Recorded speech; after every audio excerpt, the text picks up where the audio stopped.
Hola, a todos los que me ven y escuchan hoy, les deseo un excelente día.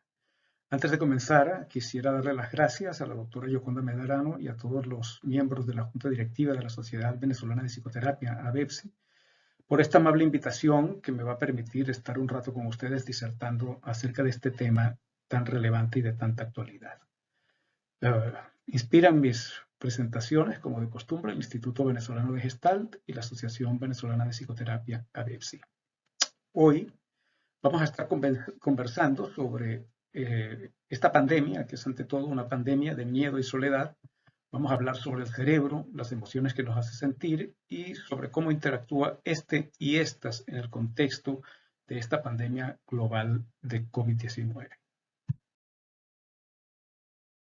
Esta pandemia tiene su origen en el año 2019, en diciembre, en la ciudad de Wuhan, en Hubei, China, una ciudad que no se diferencia de muchas otras ciudades del mundo, una ciudad modernista, dinámica, con enclaves históricos.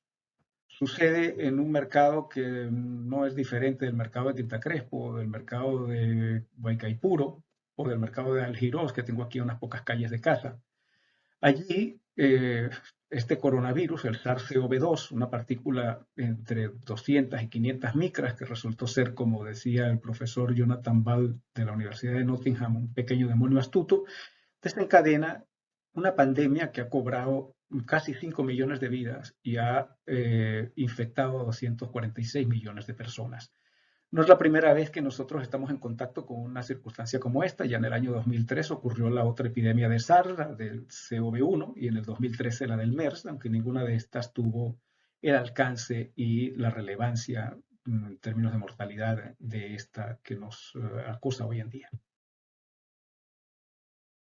Sucede que esta pandemia se sobrepone a otras pandemias. Si bien es cierto que hay 264 millones de personas padeciendo de COVID-19, también es cierto que antes de la aparición de la pandemia había 300 millones de personas en el mundo que sufrían de depresión y 264 millones de personas que sufrían de ansiedad.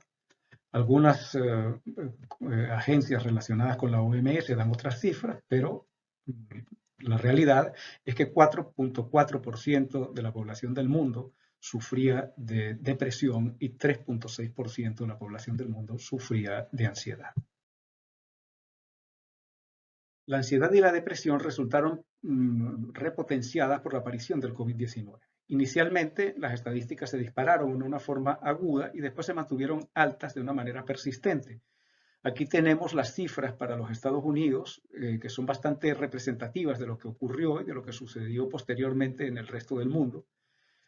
Antes de la aparición del COVID-19, en ese periodo de enero a junio de 2019, el 8.2% de la población norteamericana padecía de algún trastorno de ansiedad. 6.6% tenía algún tipo de trastorno depresivo y el 11% padecía síntomas de trastorno mixto de ansiedad y depresión.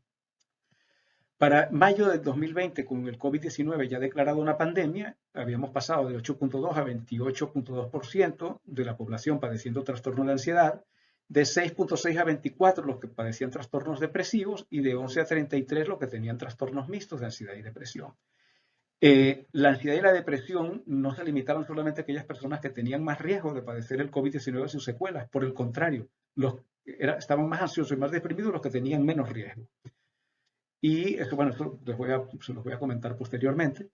Y bueno, aquí tenemos algunos gráficos sobre la diferencia entre el antes y después de la aparición del COVID-19 en la ansiedad y la depresión padecidas por las poblaciones de distintos países del mundo. Los mecanismos subyacentes no están claros. Pareciera lógico que se sufre ansiedad y depresión por temor a morir o por temor a que mueran algunos de los familiares, pero hay estudios que demuestran, que sugieren más que demuestran, que las medidas tomadas para proteger a la población del COVID fueron los mayores causantes de la ansiedad y la depresión, es decir, la incertidumbre, el aislamiento social, los bloqueos y esas directrices de salud incoherentes y cambiantes adoptadas por las agencias sanitarias nacionales estaban entre las causas de la depresión y la ansiedad. Tenemos entonces una pandemia o unas pandemias que subyacen a la pandemia de COVID-19. La escalada en la prevalencia y en la gravedad de la depresión y la ansiedad ha sido mayor para los jóvenes, como mencioné unas diapositivas atrás, y el aumento de la angustia y de la depresión es persistente a casi 2 años de la aparición de la enfermedad y tras el desarrollo de vacunas que han sido extraordinariamente eficientes en términos de disminuir las infecciones y sobre todo de limitar el número de fallecimientos ocasionados por la patología. La carga de la mortalidad por COVID-19 ha recaído más violentamente en los ancianos, que es donde ha habido el mayor número de infecciones y muertes. No obstante, y gravedad y secuelas también, ¿no? No obstante, la carga de la depresión y la carga de la ansiedad ha afectado sobre todo al grupo de los adultos jóvenes. Entre 18 y 29 es el segmento etario más afectado, después entre 30 y 39, y así progresivamente, bueno, hasta los de 80 años y mayores, ¿no? Y hay un síntoma que no es la primera vez que nosotros nos encontramos con él, está ahí en forma endémica, pues, conviviendo con nosotros, que es el negacionismo, pero que se ha disparado, digamos, como de una forma exponencial a límites que son casi ridículos. Es una forma muy particular de ansiedad ocasionada por una negación psicótica de la realidad, o sea, caracterizada por una negación psicótica de la realidad y originada por un deseo, una necesidad desesperada de protección de la propia autoestima.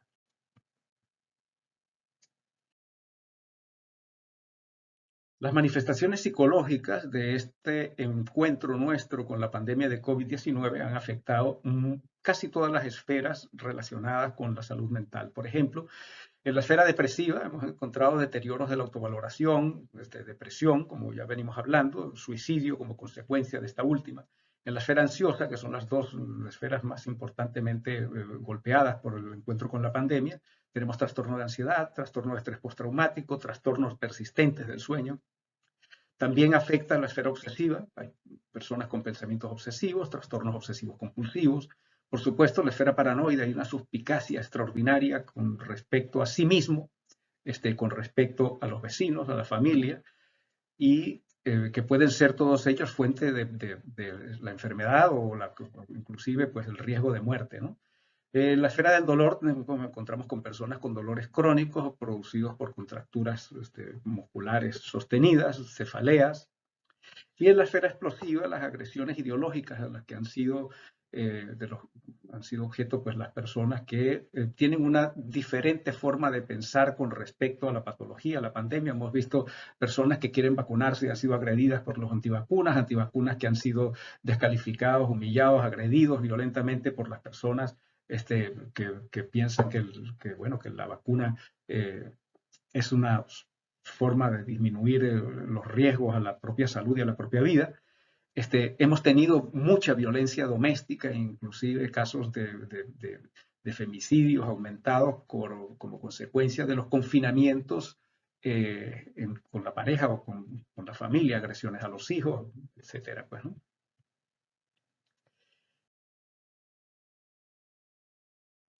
Bien, para entender mejor este fenómeno y las posibilidades que tenemos de influir en él para mejorarlo, tenemos que estar siempre conscientes de que el ser humano y su cerebro están estrechamente interrelacionados con el entorno en el que habitan. Decía ya Fritz Perls en los años 50 que no podemos referirnos al ser humano sin referirnos al aire que respira o a la gravedad que lo mantiene unido al suelo, ni a una persona irascible sin estar implícitamente aludiendo a los obstáculos que ésta encuentra en su camino. No es posible concebir la existencia del organismo, de las personas, sin su ambiente, sin el campo fenoménico en el que ésta se desenvuelve. Y es que no solo la gravedad y la mezcla de gases respirables, la presión atmosférica o la temperatura definen nuestra posibilidad de sobrevivir. También la cultura, el contexto social, la autopercepción o el lugar que ocupamos nosotros en los grupos a los que nos son relevantes, tienen mucho que decir en términos de nuestra capacidad o no de sobrevivir. No olvidemos que hemos evolucionado para estar en el único entorno en el que podemos vivir sin asistencia en el universo entero. Es decir, la corteza terrestre a nivel del mar, más o menos unos 430 metros menos, como ocurre en la ciudad de Imborak, en Israel, o 4.877 metros más, como sucede en la Rinconada, Perú, donde malviven un grupo de mineros explotando unas minas de oro. Pero, fuera de esta estrecha franja, cualquier cosa puede destruirnos en fracciones de segundos. Y dentro de ella, como vemos, pues también en minutos de horas, en cuestión de minutos, perdón, o de horas o de años, también pues muchas cosas pueden destruirnos. Vivimos en un entorno amenazante, es decir, es aquel entorno que somete a las personas que lo habitan a fuentes intensas y abundantes de trauma, y nosotros tenemos a nuestro alrededor pobreza, trabajos peligrosos o denigrantes, pérdida del control sobre las circunstancias de la vida, miedos acerca de nuestra seguridad personal, pérdida o amenazas de la capacidad de obtener nuestro sustento diario, dificultad para tratar las enfermedades, guerras, persecuciones o desplazamientos forzados, racismo, persecución religioso-política, amenazas a la vida o la integridad, abusos en cualquier forma, amenazas a la propiedad o a la capacidad de construirnos un futuro, restricciones a la libertad, en fin. ¿Qué les estoy contando? Ustedes viven en Venezuela. Creo que en estos momentos allí están todas. Sumamos a esto la aparición de una pandemia, sumamos a esto que esta pandemia ocurre en un contexto sanitario y hospitalario como el que tiene ahora en estos momentos Venezuela, y bueno, tenemos una tragedia que afecta hasta aquellas personas como nosotros, prestadores de salud. No obstante, contamos con una serie de recursos que nos capacitan para vivir en un mundo peligroso. Nuestro cerebro se encarga de ello. El miedo es una alarma emocional muy eficiente para propiciar que seamos cautelosos ante las amenazas. Tenemos estructuras y circuitos cerebrales que van a coordinar las respuestas emocionales, conductuales y fisiológicas e incluso psicológicas para permitirnos protegernos del entorno. Tenemos la capacidad de memoria y la capacidad de aprendizaje que nos van a dar la posibilidad de utilizar nuestras experiencias previas para aprender y para proyectarnos a un futuro y limitar la cantidad de riesgos y aumentar la cantidad de destreza y recursos que tenemos para lidiar con ellos. Tenemos una inteligencia que nos permite asociar la experiencia en categorías similares para poder utilizar las experiencias previas, a veces también a través de la creatividad, de una forma novedosa y de una forma más eficiente. Y también tenemos un elemento que nunca hay que desestimar, que es nuestra capacidad de sociabilidad y de gregarismo. Nosotros hemos resuelto gran cantidad de los desafíos que amenazan nuestra supervivencia por el hecho de estar viviendo en clanes o viviendo en tribus o en grupos humanos de alguna naturaleza. No obstante, todo esto funciona muy mal ante las amenazas crónicas y específicas o abstractas. Verbigracia, pues, la que estamos afrontando justo en estos momentos. Lo que sucede en la circunstancia actual es que nos ha ocurrido todo a la vez y a todos a la vez. Ha surgido un miedo a la enfermedad o a la muerte propia o ajena. Nos hemos visto sometidos a la soledad y al aislamiento, a la reclusión forzosa. Ha surgido en nosotros una awareness, una conciencia de incertidumbre muy súbita y brutalmente. Hemos empezado a desconfiar de nuestros aliados naturales o incluso de nosotros mismos, pues nuestros familiares, nuestros vecinos, nuestros amigos, son personas que potencialmente pueden enfermarnos o inclusive nosotros mismos podemos ser la causa de la enfermedad de la gente querida. Vivimos en un entorno de paranoia, desde nuestros contextos más cercanos, como el temor a los vecinos, a montarnos en el ascensor con la persona que vive al lado, hasta las desconfianzas de las agencias de salud o de la industria farmacológica, que han echado a andar todas las teorías conspirativas. Hay una realidad contraintuitiva, que algo diminuto como un coronavirus que no podemos ver, que es invisible, nos puede matar. O sea, no se trata de un enemigo inmenso y peligroso, sino algo indetectable. Y vivimos en un entorno de confusión y de desinformación donde ni los científicos ni las autoridades sanitarias tienen muy claramente cómo contener esto que nos ha estado sucediendo y cómo tomar mejores medidas para el futuro. Hay algunos hechos con respecto al cerebro que es importante conocer para entender el impacto de la pandemia, para entender cómo esta nos afecta y para saber cómo poder interactuar desde una perspectiva profesional con nuestros pacientes. El cerebro ha evolucionado para pertenecer a un grupo. Una buena parte de sus estructuras están relacionadas con el reconocimiento de los rostros o con la comunicación con nuestros semejantes o con el desarrollo de la empatía con los miembros del grupo. También el cerebro interpreta el aislamiento como un peligro para la supervivencia. Pareciera que la seguridad está en el número. Aquí vemos una imagen en donde vemos la distribución sobre la corteza cingulada anterodorsal de las áreas que se encargan de reconocer los peligros para la supervivencia del individuo. Y en medio de esas áreas, entre las que encontramos el dolor, el hambre, la sed o la asfixia, encontramos un área que se encarga del reconocimiento y de la protección contra el rechazo social, es decir, contra el aislamiento. El sentimiento de soledad se convierte entonces en una alarma biológica que, como el hambre, el dolor o el miedo, intenta evitar una situación específica, que en este caso es la situación de aislamiento. La necesidad de conexiones sociales significativas y el dolor que se siente cuando estas no están definen el carácter de la especie humana. Hay un par de elementos muy importantes que son la identidad y la integración social. Si la integración social se ve amenazada, pues también se ve amenazada la propia identidad. Entonces el miedo no solamente es terrible, sino que también es tremendamente necesario para nuestra protección. En 1929, este señor que está aquí, que es el dermatólogo Erich Urbach, junto con un otorrinolaringólogo llamado Camilo Witte, describieron la enfermedad de Urbach-Witte. Esta enfermedad había sido descrita anteriormente, o sea, había unos pocos casos que se habían identificado desde 2008 hasta el momento en que ellos lo describieron, pero no se sabía a qué correspondía. En la actualidad no hay más de 400 casos conocidos, lo que significa que esto es una patología rara. Es una lipoidoproteinosis que destruye la amígdala, es decir, la amígdala se calcifica, se mineraliza, se encoge y deja de funcionar. Y esto está ocasionado por la mutación en algunos genes del cromosoma 1, que es el que está encargado de producir una proteína que es clave para la formación de los epitelios. No olvidemos que la amígdala, al igual que el resto del cerebro, proceden del neuroepitelio, es decir, está estructurado en capas, es un epitelio. Quienes padecen esta enfermedad de Urbach-Witte viven poco, dado que no experimentan ningún tipo de sentimiento parecido al miedo, aunque son capaces de tener el resto de las emociones de la paleta emocional, la alegría, el amor, el entusiasmo e incluso el odio. Se supuso entonces que existía en el cerebro un sistema único del miedo que producía tanto los sentimientos como las respuestas conductuales y fisiológicas del temor. Estudios posteriores realizados por el neurocientífico canadiense Joseph Ledoux y su equipo determinaron que no había uno sino dos circuitos. Uno, responsable de generar las sensaciones conscientes del miedo, en el que estaban involucradas áreas corticales, y otro que es circuito que controlaba tanto las respuestas conductuales como las fisiológicas ante las amenazas, comandado predominantemente por regiones subcorticales como la amígdala, que eran inconscientes y además involuntarias. O además no, por consiguiente.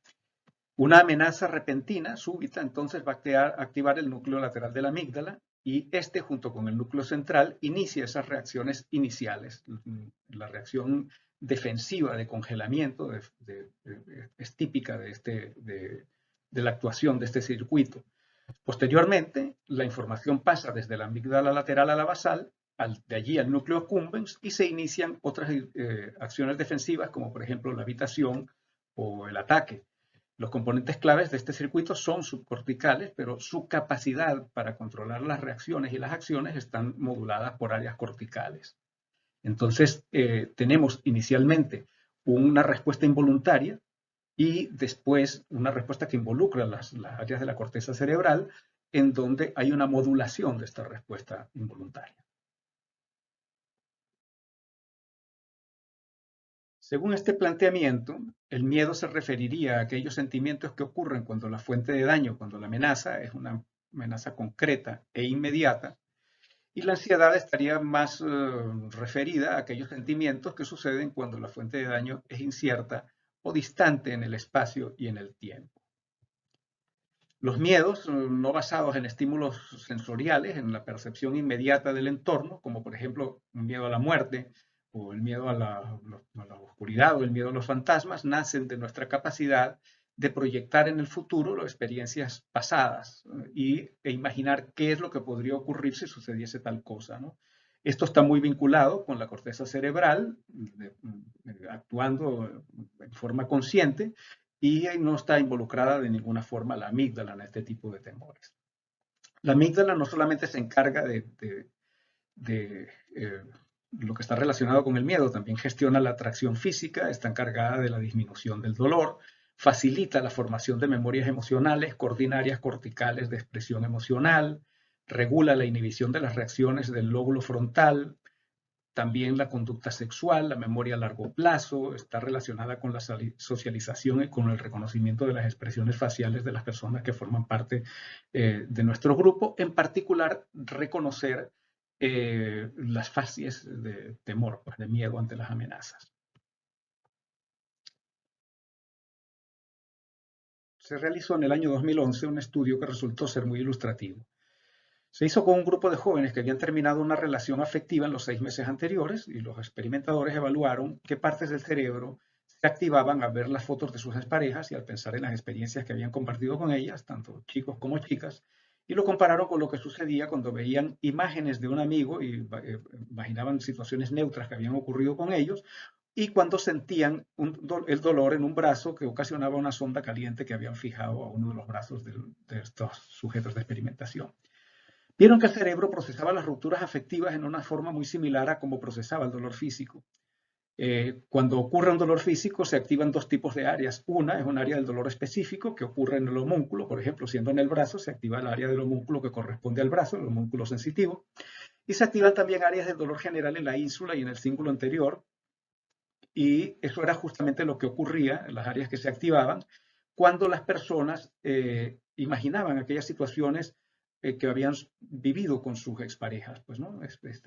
Se activaban las áreas del dolor físico similares a las que ocurría cuando se encendía la resistencia en el brazo. Esto es lo que ocurría cuando se veían las fotos del amigo, imaginaban experiencias sucedidas con los amigos. La diferencia pues es bastante notable, ¿no? Se llegó a la conclusión entonces de que el dolor cumplía una función de alertar contra un peligro, contra un daño físico, y puesto que es mucho más fácil evitar el peligro en grupo que siendo un individuo solitario. Eso ha venido siendo así desde el inicio de la especie hasta los momentos actuales.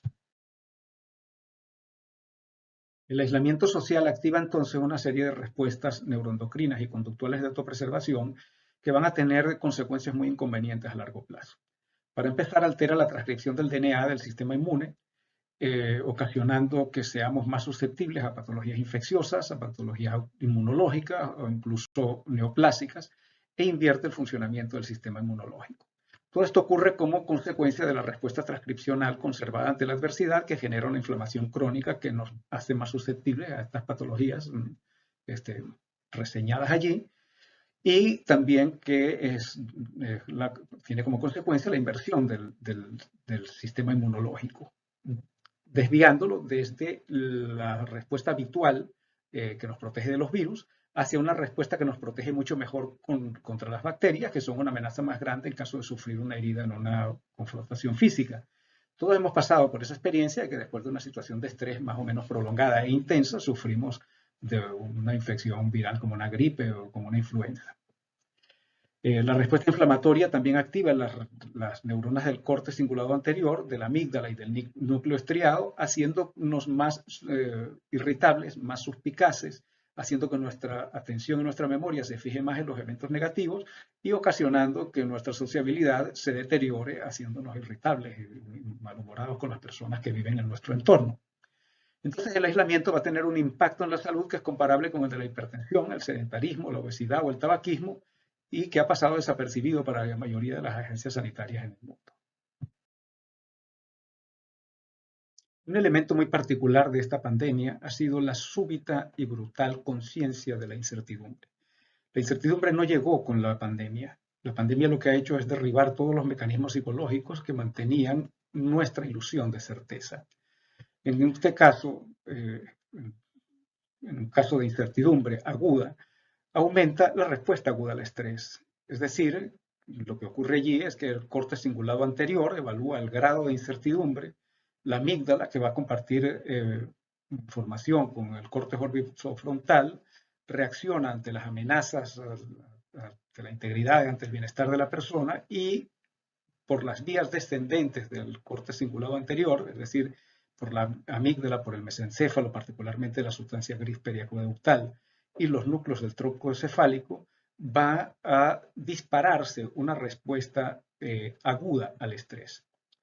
El complejo del corte cingulado anterior y la amígdala estimula dos proyecciones descendentes que son muy importantes en términos del tipo de angustia que surge ante la conciencia de incertidumbre. Por un lado, la vía que va del locus cerúleo, que va hacia el locus cerúleo, que genera un estado de hipervigilancia y un aumento de energía cerebral, y por otro lado, hay una vía que se activa que va hacia el hipotálamo y hacia el núcleo paraventricular, desde este complejo corte cingulado anterior amígdala, que estimula el sistema nervioso central y al eje hipófisis adrenal para proporcionar la energía adicional que se requiere para enfrentar este tipo de situaciones.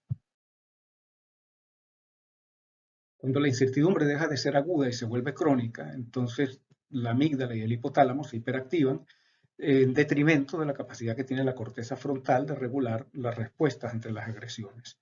Nos volvemos irritables, nos volvemos extraordinariamente explosivos. De mantenerse esto a través del tiempo, empezamos a padecer una sobrecarga alostática. Hablamos de carga alostática para referirnos a aquellos efectos duraderos de las reacciones del organismo al estrés sostenido, y de una sobrecarga cuando estas reacciones se vuelven tan amenazantes que afectan al organismo en general. Bueno, ese hipotálamo hiperactivado es responsable de la producción de un enorme monto de catecolaminas y de la producción de un exceso de cortisol por parte de las glándulas suprarrenales. En este entorno empiezan a ocurrir riesgos importantes de que se produzca depresión, aterogénesis, ocurren indudablemente disfunciones cognitivas y aumenta mucho la probabilidad de sufrir una depresión. Esto sería ya una sobrecarga alostática. La incertidumbre, cuando se sostiene, nos lleva entonces a un círculo vicioso que va a agotar nuestros neurotransmisores, va a alterar la arquitectura cerebral y va a ocasionar toda esta serie de patologías sistémicas, lo cual daña todavía mucho más nuestra capacidad para hacer frente a las amenazas y a las incertidumbres.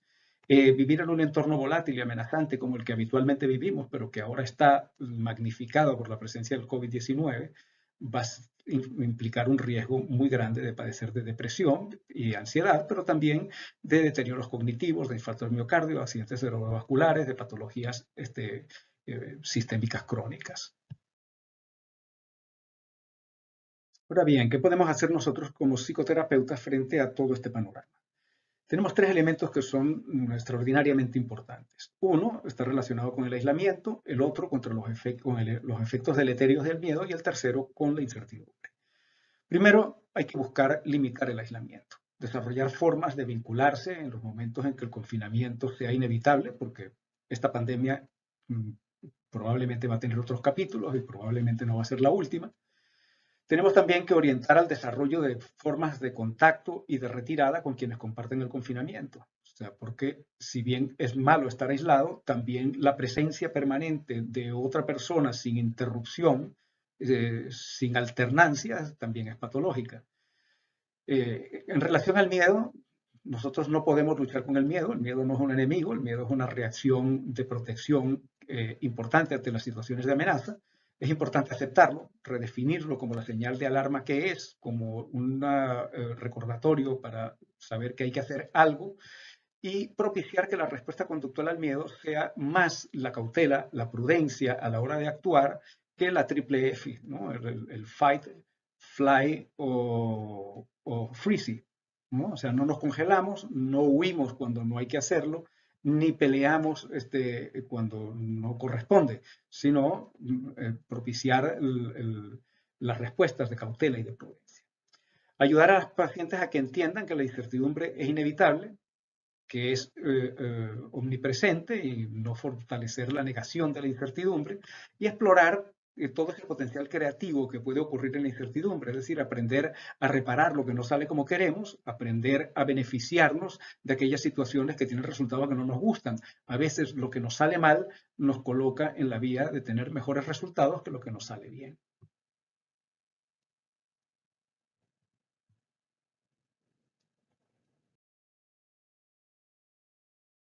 Hay algo que los diversos grupos de neurocientíficos y sus investigaciones nos han venido enseñando con respecto a la psicoterapia.